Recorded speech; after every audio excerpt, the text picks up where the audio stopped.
সবাইকে আমন্ত্রণ রাতের বাংলাদেশে। শুরুতে জানিয়ে দিচ্ছি শিরোনাম। ঐক্যমত্য কমিশনের সাথে তৃতীয় দফায় বিএনপির সংলাপ। রাজনীতিবিদদের পাশাপাশি দেশ গঠনে শিক্ষক, চিকিৎসক, প্রকৌশলীদেরও ভূমিকা চান তারেক রহমান। কিন্তু এখানে সবচেয়ে গুরুত্বপূর্ণ ভূমিকাটা পালন করতে হবে শিক্ষকদের। 90% কাছাকাছি অংশ চিকিৎসক বা ফিজিশিয়ান যারা তারা জড়িত আছেন, কাজে তাদেরকে এখানে ভূমিকা রাখতে হবে। রোহিঙ্গা সংকট বাংলাদেশের জন্য বড় চ্যালেঞ্জ। কাতারে আর্থনা সামিটে বললেন প্রধান উপদেষ্টা। প্রত্যাবাসনে বিশ্ব নেতাদের এগিয়ে আসার আহ্বান।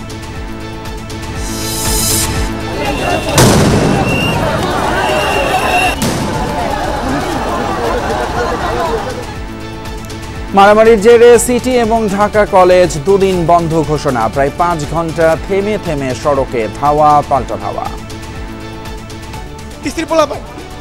আমরা বাইরের পুলিশ আমার ভাইস প্রিন্সিপাল সহকারে মারছে। সিটি কলেজ যেমন আমাদের উপর আইসা আক্রমণ করতেছে, পুলিশ কেন বাধা দিতেছে না? আমাদের ঢাকা কলেজ আর সিটি কলেজ নিয়ে ঝামেলা, তার মাঝখানে পুলিশ আমাদেরকে মারছে।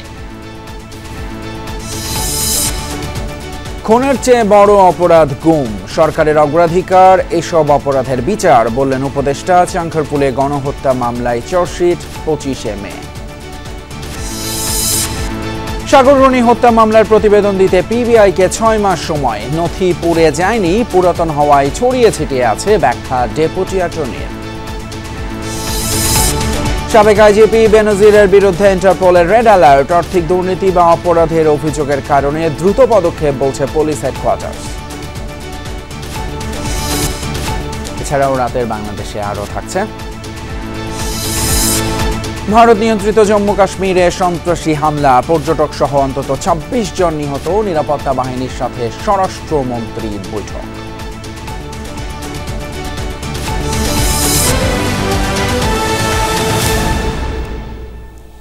এতক্ষণ শিরোনামগুলো দেখলেন, আর আপনাদের সঙ্গে আছি আমি ফয়সাল তিতুমির।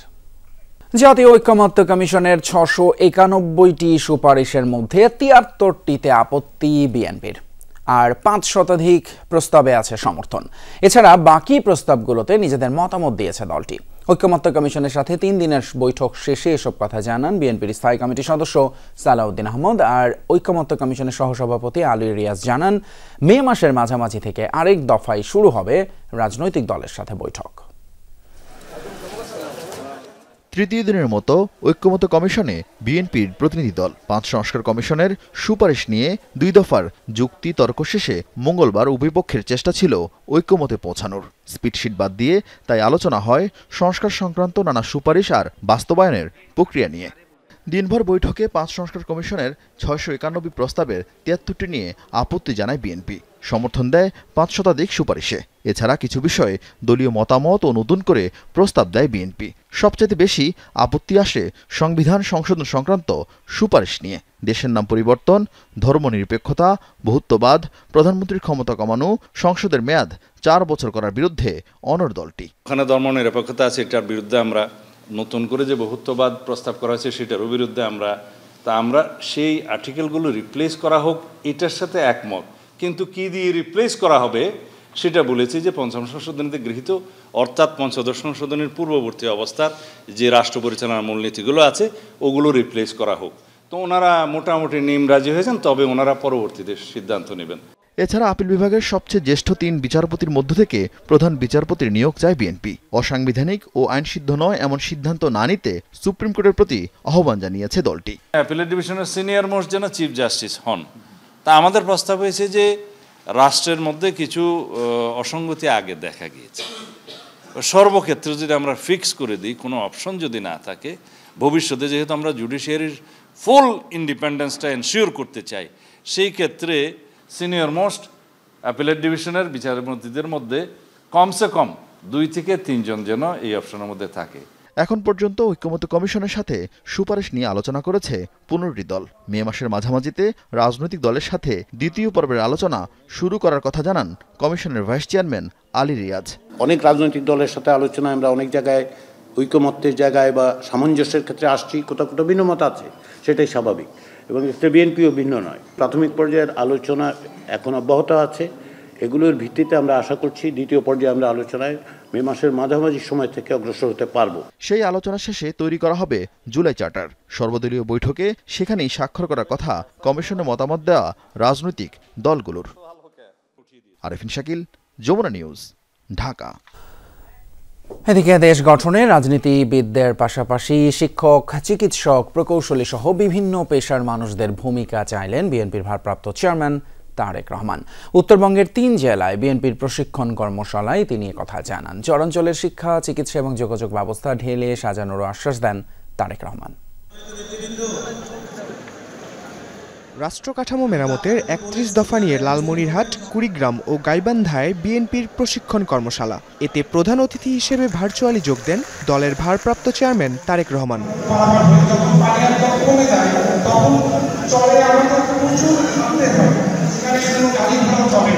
কর্মশালার শুরুতেই তৃণমূলের নেতারা তুলে ধরেন নানা পরিকল্পনা, প্রত্যাশার কথা। এ সময় তারেক রহমান বলেন, রাজনীতিবিদদের বাইরেও দেশ জাতি গঠনে ভূমিকা রাখতে পারেন ডাক্তার, ইঞ্জিনিয়ার সহ বিভিন্ন শ্রেণী পেশার মানুষ। তাই তাদের জন্য উচ্চকক্ষ গঠনের কথা জানান বিএনপির ভারপ্রাপ্ত চেয়ারম্যান।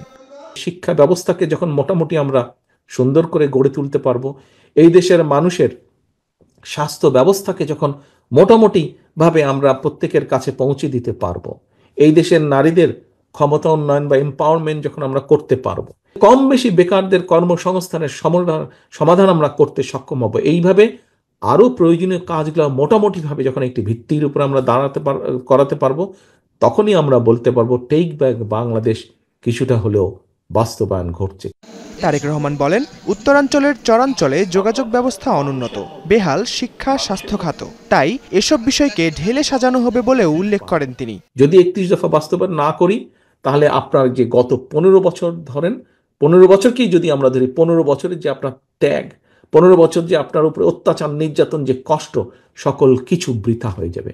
শুধু লালমনিরহাট, শুধু কুড়িগ্রাম, শুধু গাইবান্ধা নয়, বাংলাদেশের 64টি জেলার আমার প্রতিটি নেতাকর্মীর কষ্ট বৃথা হয়ে যাবে। বিএনপি ক্ষমতায় গেলে তিস্তা মহাপরিকল্পনা বাস্তবায়ন করা হবে বলেও আশ্বাস দেন তারেক রহমান, দেশের জন্য ভালো কিছু করার মাধ্যমে। রাকিব সরকার, যমুনা নিউজ। আর্থনা সামিটে আগামীর পৃথিবীকে বদলে দিতে সামাজিক, ব্যবসা এবং আর্থিক অন্তর্ভুক্তির মডেল উপস্থাপন করেছেন অন্তর্বর্তী সরকার প্রধান ডক্টর মোহাম্মদ ইউনূস। কাতারের রাজধানী দোহায় অনুষ্ঠিত সামিটে বৈশ্বিক সংকট, জলবায়ু পরিবর্তন এবং তরুণদের ভূমিকা নিয়েও কথা বলেন বাংলাদেশ সরকারের প্রধান। মধ্যপ্রাচ্যের বুকে জলবায়ু ও সামাজিক ন্যায় বিচার নিয়ে বিশ্বের অন্যতম বড় প্ল্যাটফর্ম আর্থনা সামিট। আর সেই মঞ্চেই বক্তৃতা দিলেন অন্তর্বর্তী সরকার প্রধান ডক্টর মোহাম্মদ ইউনূস।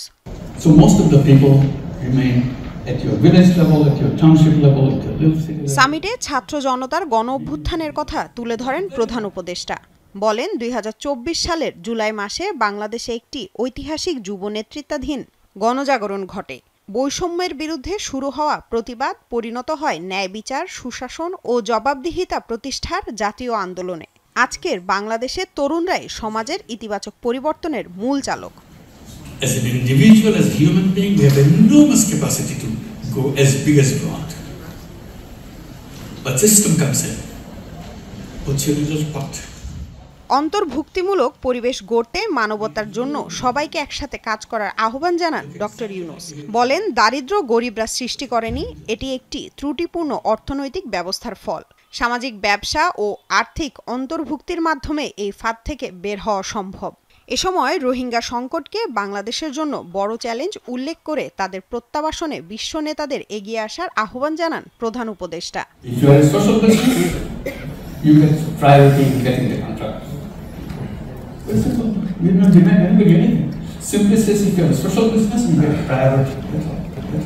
প্রধান উপদেষ্টা বৈঠক করেন কাতারের আমিরের মা শেখ মোজা বিনতে নাসেরের সাথে। এছাড়া বৈঠক হয় কাতার ফর ফান্ড ডেভেলপমেন্টের chairperson Sheikh Thani bin Hamad bin Khalifa Al থানির সাথে। এদিকে কাতারের জ্বালানি বিষয়ক প্রতিমন্ত্রী সাদ বিন শেরেদা আল কাবির সাথেও বৈঠক করেন অন্তর্বর্তী সরকার প্রধান। কাতারে আর্থনা সামিট চলাকালে প্রধান উপদেষ্টার প্রেস সচিব সাংবাদিকদের জানান, বাংলাদেশ থেকে 725 জন সেনা সদস্য নেবে কাতার। বলেন, আগামী 2 মাসের মধ্যে সেনা সদস্য পাঠানো সম্ভব। কাতার আমাদেরকে জানিয়েছে তারা বাংলাদেশের থেকে 725 জন সোলজার নেবে। এটা পার্মানেন্টলি প্রতি 3 বছর পর পর এই যে এরা একটা ব্যাচ আসবে 3 বছর, তারপরে আবার এবং আমরা চাচ্ছি যে এই নাম্বারটা যাতে আরও বেড়ে 1600 বা আরও বেশি করা যায়। শফিকুল আলম আরও জানান, বিগত সরকার কাতারের পাওনা শোধ করেনি, তবে বর্তমান সরকার কাতারের কাছে দেনা থাকা $37 মিলিয়ন পরিশোধ করবে। কয়েকশো মিলিয়ন ডলার কাতারের দেনা তারা দেননি। আমাদের গভর্নমেন্ট এসে পুরো টাকাটা দেওয়ার আমরা মুভ নিয়েছি। এখন বোধহয় $37 মিলিয়ন আছে। কালকে বা এই সপ্তাহের মধ্যে পুরো টাকাটা পে অফ করা হবে। লামিয়া তিথি, যমুনা নিউজ। এক সপ্তাহের বিরতিতে ফের মুখোমুখি ঢাকা কলেজ আর সিটি কলেজ। আজ দুই পক্ষের মধ্যে থেমে থেমে সংঘর্ষ চলে প্রায় 5 ঘন্টা ধরে। পরিস্থিতি নিয়ন্ত্রণে সাউন্ড গ্রেনেড এবং টিয়ার শেল ছুড়ে শিক্ষার্থীদের ছত্রভঙ্গ করে দেয় পুলিশ। এই ঘটনায় শিক্ষার্থী, পুলিশ সহ অর্ধশতাধিক আহত হয়েছেন। বিকেল পর্যন্ত সায়েন্স ল্যাবরেটরি এলাকায় বিরাজ করে থমথমে পরিস্থিতি।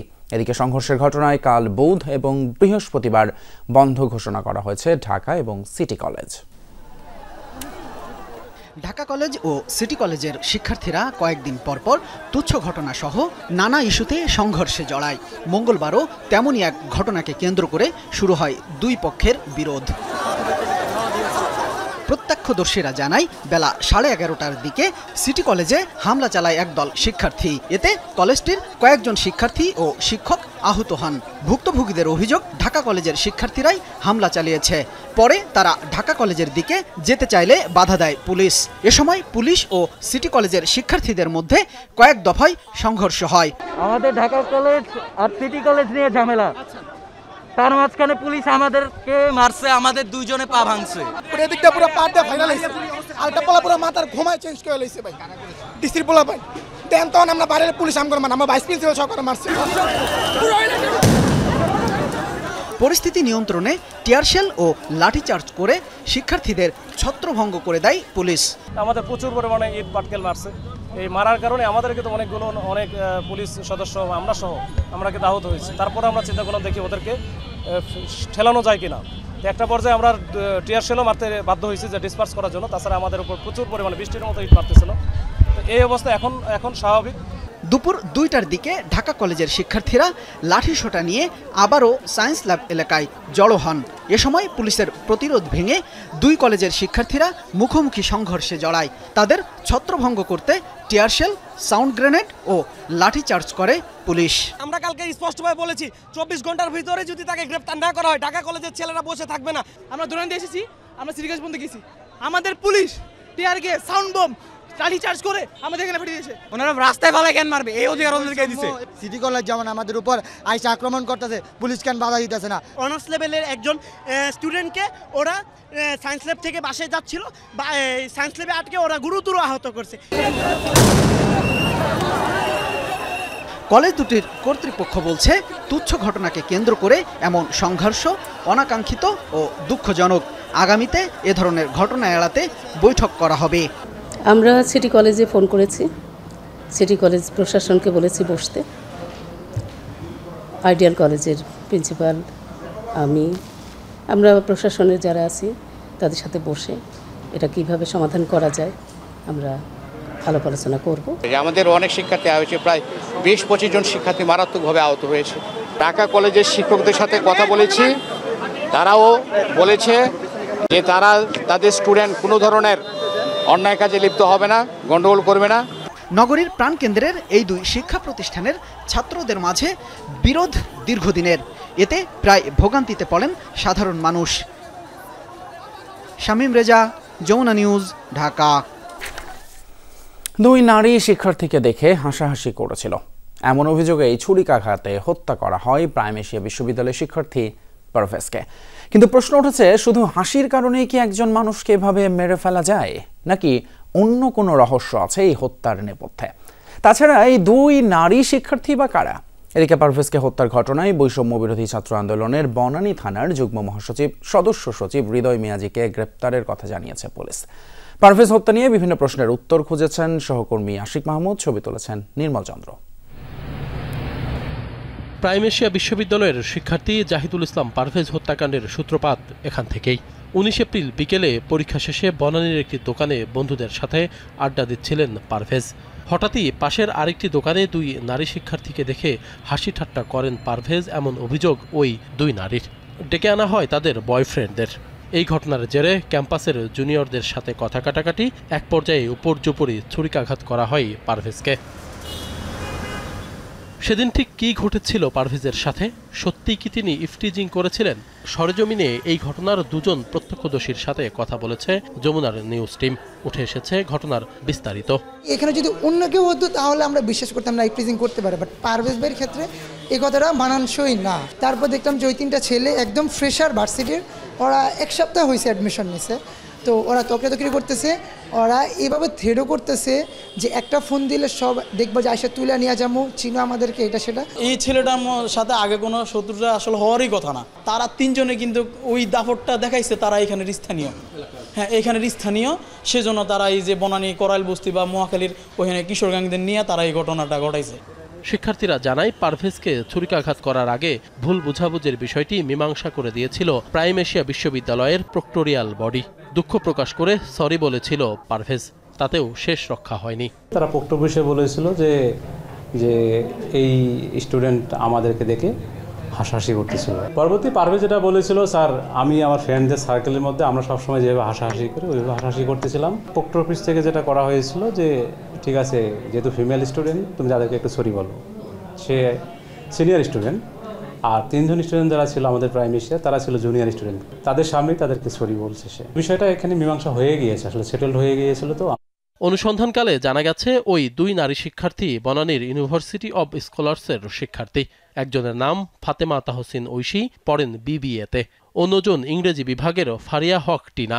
খোঁজ নিয়ে জানা যায় পারভেজ হত্যাকাণ্ডের পর থেকেই তারা ক্যাম্পাসে অনুপস্থিত, বন্ধ মোবাইল ফোনও। কোনো টেলিফোন ধরে না, টেলিফোন যায় না, টেলিফোন বিভিন্ন ধরনের করা হচ্ছে, কিন্তু তাদেরকে আপাতত এখনো ট্রেস করা যায় নাই, ক্যাম্পাসে অনুপস্থিত। ইতিমধ্যে পারভেজ হত্যায় জড়িত সন্দেহে ইউনিভার্সিটি অব স্কলার্স কর্তৃপক্ষ দুই নারী শিক্ষার্থীকেই সাময়িক বহিষ্কার করেছে।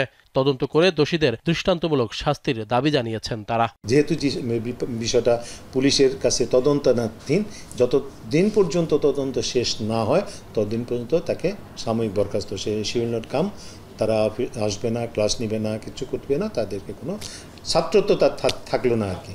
ওই দিনের সিসি ক্যামেরার ফুটেজ ঘেটে আরও কয়েকজনের নাম পরিচয় শনাক্ত করা হয়েছে। এর মধ্যে প্রাইম এশিয়া বিশ্ববিদ্যালয়ের ইংরেজি বিভাগের মাহাতির, নিয়াজ তুষার, এলএলবি বিভাগের পিয়াস, বিবিএর মেহরাজ অন্যতম। এদের সাথে হামলায় যুক্ত হয় স্থানীয় কয়েকজন যুবক। জানা গেছে পিয়াস ঐশীর বয়ফ্রেন্ড। এরা সবাই একসাথে বনানী বিদ্যানিকেতন স্কুল অ্যান্ড কলেজে পড়ালেখা করত। পুলিশ বলছে পারভেজ হত্যার ঘটনায় দুই নারীর পরিচয় পাওয়া গেছে, জড়িত বাকিদের গ্রেপ্তারের চেষ্টা চলছে। মেয়ে দুটি স্কলারের মেয়ে, তাদের তো স্কুল থেকে তাদেরকে বাতিল করে দিয়েছে। আমরা চেষ্টা করবো যে যে জড়িত থাকুক না কেন, সে যে অ্যাঙ্গেলের লোক হোক না কেন, আমরা ভাই আইনের হাতে আনবো। এই হত্যাকাণ্ডে জড়িত তিনজনকে এরই মধ্যে গ্রেপ্তার করে রিমান্ডে জিজ্ঞাসাবাদ করছে পুলিশ। বাকিদের দ্রুত গ্রেপ্তারের দাবি জানিয়েছেন পারভেজের সহপাঠী ও শিক্ষকরা। আশিক মাহমুদ, যমুনা নিউজ, ঢাকা। গুম মানবাধিকার লঙ্ঘনের অপরাধের বিচার এই সরকারের সর্বোচ্চ অগ্রাধিকার বলে মন্তব্য করেছেন আইন উপদেষ্টা ডক্টর আসিফ নজরুল। তিনি বলেন, গুম হত্যার থেকেও ভয়ানক অপরাধ, তাই এই অপরাধের বিচার নিশ্চিত করতেই হবে।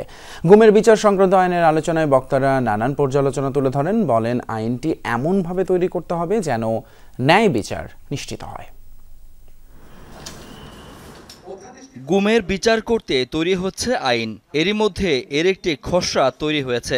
আইনটি চূড়ান্ত রূপ দিতে বিকালে বিচার প্রশিক্ষণ ইনস্টিটিউটে এক মতবিনিময় সভায় গুমের শিকার ব্যক্তি, পরিবারের সদস্য, আইনজীবীরা যোগ দেন। বলেন, গুমের সংজ্ঞায়ন এবং অপরাধ সুনির্দিষ্ট করতে হবে। আইনাগরগুলো হচ্ছে মানে আইডেন্টিফাই করার পরে আমরা দেখেছি অনেক এভিডেন্স কিন্তু নষ্ট করে ফেলা হচ্ছে। যে আমাকে ধরা হলো, এই কথাটা বলা হলো, আমি তার সাথে রাজি হয়ে গেলাম এবং তারা আমার বাড়িতে আমাকে ফেরত দিয়ে দিল, সবকিছু ঠিক আছে। ওই সময়টা আমি গুম হয়েছি কি হইনি এটা আমি বুঝতে চাই। এই ব্যক্তির স্বাধীনতা হরণ করার বিষয়টি অস্বীকার করে অথবা এই ব্যক্তির নিয়ন্ত্রণ বা অবস্থান গোপন রাখে, তাহলে এটা গুম হবে। তাহলে অস্বীকার করলে গুম হবে, স্বীকার করলে গুম হবে না। এটা তো এলিমেন্টস অফ ক্রাইম হলো না, তা হাসাহাসি হবে, সব স্টে হয়ে যাবে হাইকোর্টে। গুমের বিচারে জেলায় জেলায় আদালত স্থাপন না করে ন্যায় বিচারের ওপর গুরুত্ব দেওয়ার পরামর্শ আইনজীবীদের। মামলাগুলো তো সহজ হবে না, সেটা নর্মাল কেসের মতো না যে অনেকগুলো ট্রাইব্যুনাল বাড়াবেন, অনেকগুলো জাজ নামিয়ে দিবেন, কাজ হয়ে যাবে।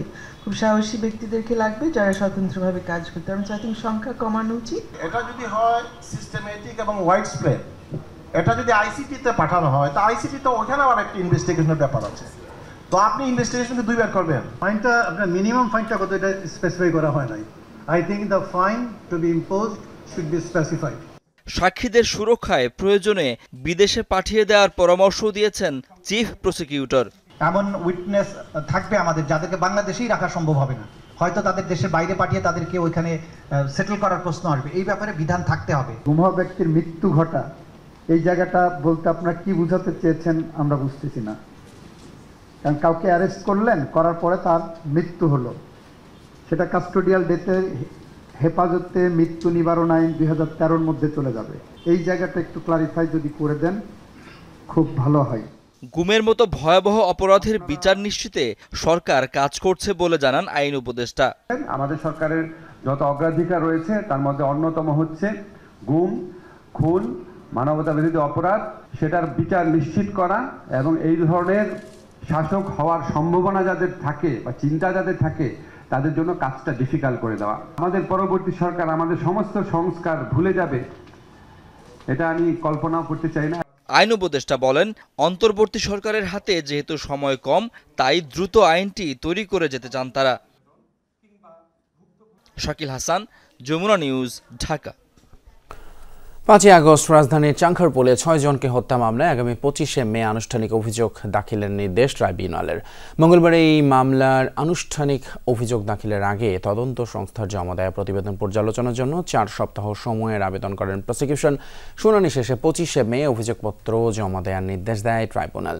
এর আগে এই মামলায় সকালে ইন্সপেক্টর আরশাদ হোসেন এবং কনস্টেবল মোহাম্মদ সুজন হোসেন, ইমাজ হোসেন ইমন এবং নাসিরুল ইসলামকে আন্তর্জাতিক অপরাধ ট্রাইব্যুনালে হাজির করা হয়। গত রোববার এই মামলায় সাবেক ডিএমপি কমিশনার হাবিবুর রহমান সহ 8 জনকে অভিযুক্ত করে চিফ প্রসিকিউটর কার্যালয়ে তদন্ত প্রতিবেদন জমা দেয় তদন্ত সংস্থা।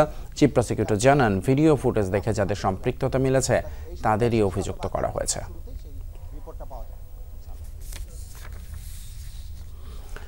6 মাস বাড়ল সাংবাদিক দম্পতি সাগর রনি হত্যা মামলার তদন্ত প্রতিবেদন জমা দেওয়ার সময়। রাষ্ট্রপক্ষের আবেদনের প্রেক্ষিতে আজ এই সময় মঞ্জুর করেন বিচারপতি ফাতেমা নাজিব এবং বিচারপতি শিকদার মোহাম্মদ রাজির হাইকোর্ট বেঞ্চ। এদিকে আলোচিত মামলাটির শুনানিতে ডিবিতে থানার নথি পুড়ে যাওয়ার দাবি করেন রাষ্ট্রপক্ষের আইনজীবী, যদিও পরে তা অস্বীকার করেন। তবে রাষ্ট্রপক্ষের অতিরিক্ত অ্যাটর্নি জেনারেল মোহাম্মদ আরশাদুর রৌফ জানান, মামলার কোনো নথি পড়েনি, পুরনো মামলার ডকুমেন্টস ছড়িয়ে ছিটিয়ে থাকায় সংগ্রহ করতে সময় প্রয়োজন। প্রথমে গোয়েন্দা পুলিশ, পরে টানা 9 বছর ধরে র্যাবের হাতে ছিল সাগর রুনি হত্যা মামলার তদন্তভার। এই দীর্ঘ তদন্তে কোনো অগ্রগতি হয়নি। নিম্ন আদালতের প্রতিবেদন জমা দেওয়ার সময় পেছানো হয়েছে 113 বার। 5 আগস্ট পট পরিবর্তনের পর গত 30 সেপ্টেম্বর আলোচিত এই হত্যা রহস্য উদ্ঘাটনে police bureau of investigation PBI এর নেতৃত্বে টাস্ক ফোর্স গঠন করে দেয় হাইকোর্ট, যেখানে 7টি সংস্থাকে যুক্ত করা হয়। মঙ্গলবার বিচারপতি ফাতেমা নাজিব ও বিচারপতি শিকদার মোহাম্মদ রাজির হাইকোর্ট বেঞ্চে টাস্ক ফোর্সের তদন্তের অগ্রগতির উপর শুনানি হয়। রাষ্ট্রপক্ষের আবেদনে প্রতিবেদন জমা দিতে আরও 6 মাসের সময় দেন হাইকোর্ট। 22 অক্টোবর 2025-এ পরবর্তী আদেশের জন্য আদালতে আসবে। আমরা আশা করব এই সময়ের মধ্যে কিংবা তার আগেই যদি তদন্ত কমপ্লিট হয়ে যায়, তাহলে তদন্তকারী কর্মকর্তাগণ আদালতে তার তদন্ত রিপোর্ট দায়ের করবেন। শুনানিতে সময় চাওয়ার কারণ হিসেবে ডিবিতে থানার তদন্ত প্রতিবেদন পুড়ে যাওয়ার কথা জানান রাষ্ট্রপক্ষের আইনজীবী, যদিও পরে তা অস্বীকার করেন তিনি।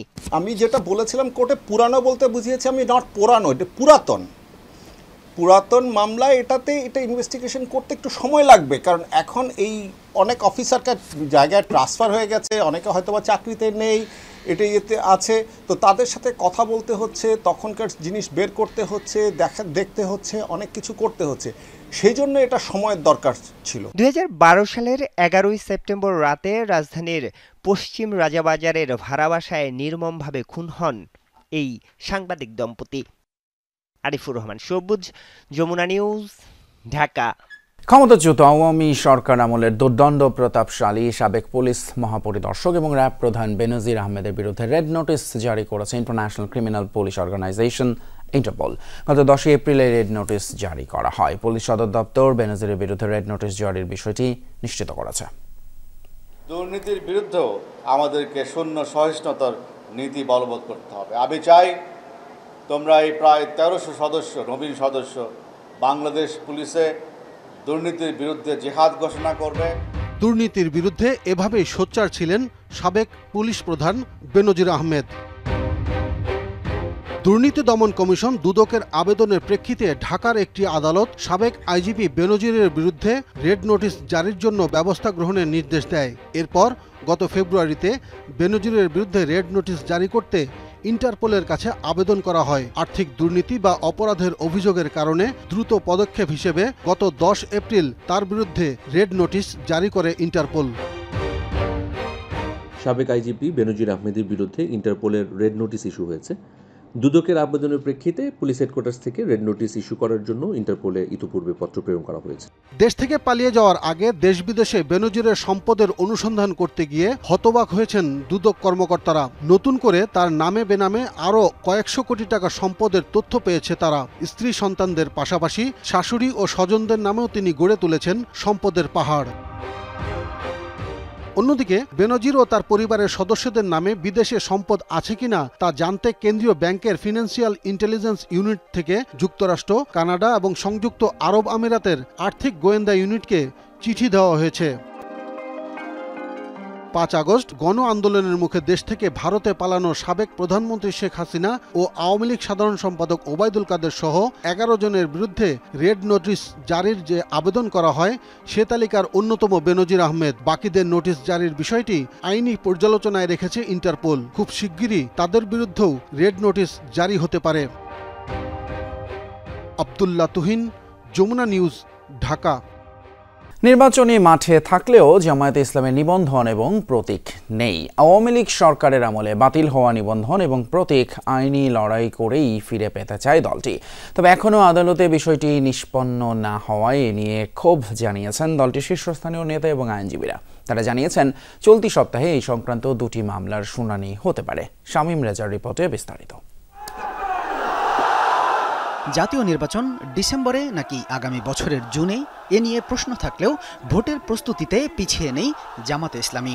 এরই মধ্যে বেশিরভাগ আসনের সম্ভাব্য প্রার্থীদের নাম ঘোষণা করে প্রচার চালাচ্ছে দলটি। যদিও আওয়ামী লীগ সরকারের আমলে দলটির নিবন্ধন বাতিল হয়, সে সময় দলের নির্বাচনী প্রতীক দাড়িপাল্লাও হারায় দলটি। গণঅভ্যুত্থানে আওয়ামী লীগ সরকারের পতনের পর পরিস্থিতি পাল্টেছে। তবে 8 মাসেও জামাতের নিবন্ধন ও প্রতীক ফিরে পাওয়ার আবেদনের সুরাহা হয়নি উচ্চ আদালতে। আমাদের রেজিস্ট্রেশনকে তারা বাতিল ঘোষণা করেছে। আসলে এটা কোনো কর্নার থেকে তাদেরকে বাধ্য করেছে এই কাজটা করতে। এটা জুলুম এবং অন্যায় করা হয়েছে। এটা ইনসাফের পরিপন্থী একটা কাজ তারা করেছে। তো সামনে শুনানি হলে আমরা আশাবাদী ইনশাল্লাহ আমাদের অধিকার ফিরে পাবো, আমাদের রেজিস্ট্রেশন পাওয়া যাবে, আমাদের প্রতীকও ফিরে আসবে। নিবন্ধন ও প্রতীকের বিষয়টি আইনগতভাবে সুরাহার ক্ষেত্রে দীর্ঘসূত্রতা কেন, জানালেন দলটির আইনজীবী শিশির মনির। জামাতের নিবন্ধন প্রক্রিয়ায় মামলাটি আংশিক শ্রুত হয়েছিল। আংশিক শ্রুত হয়েছিল যে বেঞ্চে, এই বেঞ্চের একজন মাননীয় বিচারপতি হঠাৎ করে অসুস্থ হয়ে পড়েন। তিনি প্রায় 1 মাস কোর্টে আসতে পারেননি। তারপরে আদালত আবার 1 মাসের জন্য বন্ধ হয়ে যায়। ফলে এটি শুনানি প্রায় শেষের দিকে ছিল। আমরা আশা করেছিলাম যে ভ্যাকেশনের আগেই জামাতের নিবন্ধন মামলাটি শেষ হয়ে যাবে, কিন্তু হঠাৎ করে অসুস্থ হয়ে যাওয়ার কারণে শেষ করা যায়নি। আপিল বিভাগে আইনি লড়াইয়ের মাধ্যমেই নিবন্ধন ও প্রতীক ফিরে পাবে জামাত, প্রত্যাশা তার। জামাতের এই রেজিস্ট্রেশনের সাথে একটি কথা অনেকের মধ্যেই কাজ করে, কনফিউশন, যে প্রতীক পাবে কিনা। একটি হলো রেজিস্ট্রেশন পাবে কিনা, আর একটি দাড়িপাল্লা প্রতীক পাবে কিনা। আমরা এরকম আইনি উদ্যোগ নিচ্ছি যে আইনি উদ্যোগের কারণে প্রতীকও পাওয়া যাবে, একই সাথে রেজিস্ট্রেশনও পাওয়া যাবে ইনশাআল্লাহ। এই ইস্যুতে উচ্চ আদালতের শুনানিতে কিছুটা বিলম্বিত হলেও কাঙ্ক্ষিত রায়ের ব্যাপারে আত্মবিশ্বাসী জামাতের নেতারা। শামীম রেজা, যমুনা নিউজ, ঢাকা। রাজধানী তেজগাঁও শিল্পাঞ্চল এলাকায় কোহিনুর কেমিক্যালস কারখানার সামনে দুপুর থেকে রাত পর্যন্ত সড়ক অবরোধ করেন বিক্ষুব্ধ শ্রমিকরা। দুপুরে কারখানার প্রোডাকশন এক্সিকিউটিভের বিরুদ্ধে মহানবী সাল্লাল্লাহু আলাইহি সাল্লামকে কটূক্তির অভিযোগ তুলে সড়ক অবরোধ করেন তারা। পরে ঘটনাস্থলে পুলিশ, র্যাব এবং সেনাবাহিনী মোতায়েন করা হয়। অবরোধে দীর্ঘ সময় পর্যন্ত মহাখালী থেকে 7 রাস্তা পর্যন্ত উভয় সড়কে যান চলাচল বন্ধ ছিল। পুলিশ জানায় কারখানার অভিযুক্ত কর্মকর্তাকে ধর্ম অবমাননার অভিযোগে গ্রেপ্তার করা হয়েছে। তার বিরুদ্ধে আইনগত ব্যবস্থা নেওয়া হবে। ওই নিজেদের কর্মচারীদের মধ্যে নিজেরাই ওরা এটা নিয়ে সারাদিনে ওই ভিতরে উত্তেজনা ছিল। এক পর্যায়ে ওরা রাস্তায় নেমে আসে এবং রাস্তা ব্লক করে। আমরা তাকে পরবর্তীতে আমাদের কাস্টডিতে নিয়েছি এবং তার বিরুদ্ধে আইনানুগ যে ব্যবস্থা সেটা আমরা নিব। সবাইকে শান্ত থাকার জন্য আমি অনুরোধ জানাবো। আমরা সকলেই এই বিষয়ে সেনসিটিভ, কিন্তু আইন আমরা কেউ হাতে তুলে নেব না। খেলার খবর ক্রিকেট। জিম্বাবুয়ের বিপক্ষে সিলেট টেস্টের তৃতীয় দিন শেষে 112 রানের লিড নিয়েছে বাংলাদেশ। বৃষ্টিতে প্রথম সেশন পণ্ড হবার পর 1 উইকেটে 57 রান নিয়ে ব্যাটিংয়ে নামে স্বাগতিকরা। আলোক স্বল্পতায় দিনের খেলা শেষ হওয়ার আগে 4 উইকেটে 194 রান সংগ্রহ করেছে টাইগাররা। 50 তুলে নিয়েছেন অধিনায়ক শান্ত। বৃষ্টি বাগড়া না দিলে চতুর্থ দিনে সকাল 9:45 মাঠে গড়াবে খেলা। ভারতের জম্মু কাশ্মীরে সন্ত্রাসী হামলায় পর্যটক সহ অন্তত 26 জন নিহত হয়েছেন। এই ঘটনায় আহত হয়েছেন আরও বেশ কয়েকজন পর্যটক। মঙ্গলবার পেহেলগামের বাইসারন এলাকায় এই হামলা হয়। প্রত্যক্ষদর্শীরা জানায় পার্শ্ববর্তী বনাঞ্চল থেকে একদল বন্দুকধারী হামলা করে। পর্যটকদের লক্ষ্য করে হঠাৎই এলোপাথারি গুলি করতে থাকে তারা। এ সময় আতঙ্ক ছড়িয়ে পড়ে পুরো এলাকায়। দিক বিদিক ছুটতে থাকেন তারা। এই ঘটনার পরপরই সেখানে অভিযান শুরু করে সামরিক বাহিনী। চালানো হয় তল্লাশি। পুরো এলাকায় জারি করা হয় সতর্কতা। পাহাড়ি এলাকা হওয়ায় সামরিক হেলিকপ্টার নিয়ে চলে উদ্ধার কার্যক্রম। এরই মধ্যে নিরাপত্তা বাহিনীর সাথে বৈঠক করতে শ্রীনগর রওনা হয়েছেন ভারতের স্বরাষ্ট্রমন্ত্রী অমিত শাহ। পরিস্থিতি সামাল দিতে পুরো রাজ্য জুড়ে শুরু হয়েছে সন্ত্রাস বিরোধী অভিযান। ঘুরনে গয়ে থে উপর পহেলগামে ঘোড়া বুক কিয়ে। আমরা ওখানে ঘুরতে গিয়েছিলাম। যখন ফিরে আসব তখন এই হামলা হয়। আমাদের ঠিক 20 ফিট দূরে গুলি চলছিল। শুধু শুনতে পেয়েছিলাম গুলি চলছে। মানুষ পিছন থেকে ধাক্কা দিচ্ছিল। পিছনে তাকানোর সুযোগই ছিল না। ওখানে প্রায় 4 থেকে 5 হাজার মানুষ ছিল। এই ছিল আমাদের রাতের বাংলাদেশের আয়োজন। এতক্ষণ সাথে থাকার জন্য ধন্যবাদ আপনাদের সবাইকে।